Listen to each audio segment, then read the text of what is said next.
రీసెంట్‌గా 'పంచ్' అనే monkey trending అవుతుంది కదా! మీ అందరికి తెలిసే ఉంటది. అసలు ఈ మధ్య ఏంటో ఈ యానిమల్స్ అన్నీ ఒకదాని తర్వాత ఒకటైతే ట్రెండింగ్ అవుతున్నాయి. ఫస్ట్ అయితే బంటి, తర్వాత రక్తపింజరి అండ్ తర్వాత పెంగ్విన్, ఇప్పుడేంటో 'పంచ్' అనే మంకీ. అసలు ఈ 'పంచ్' అనే మంకీ స్టోరీ ఏంటంటే జపాన్‌లో 2025 సంవత్సరం జూలై నెల 26వ తారీఖున ఈ 'పంచ్' అయితే పుట్టింది. ఈ 'పంచ్' పుట్టిన తర్వాత వాళ్ళ అమ్మ అయితే తనని యాక్సెప్ట్ చేయలేదు. తననైతే దూరం పెట్టింది. అప్పటినుంచి 'పంచ్' అయితే ఒంటరిగానే ఉంటుంది అండ్ చాలా ఎమోషనల్‌గా ఒంటరిగా ఫీల్ అవుతుంది.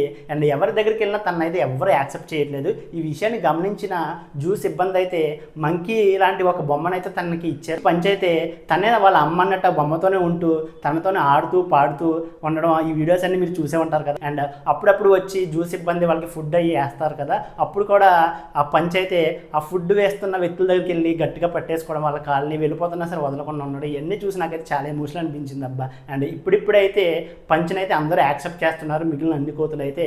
అండ్ అందరితో బాగానే ఉంటుంది ఇప్పుడు ఈ మధ్యలో అయితే పంచ్ అయితే. అండ్ ఏదేమైనా సరే ఒంటరిగా ఉండడం అండ్ ఆ బొమ్మతో వాళ్ళ అమ్మ అన్నట్టు ఫీల్ అయ్యి తనతో ఆడుతూ పాడుతూ అంతా ఉండడం నాకైతే చాలా ఎమోషనల్ అనిపించింది. పంచ్ మంకీ వీడియో చూసిన తర్వాత అండ్ తన కథను తెలిసిన తర్వాత మీకేమనిపించిందో వీడియోని లైక్ చేసి షేర్ చేసి మీ అభిప్రాయాన్ని కామెంట్ చేస్తూ మన ఛానల్ని సబ్స్క్రైబ్ చేసుకోండి.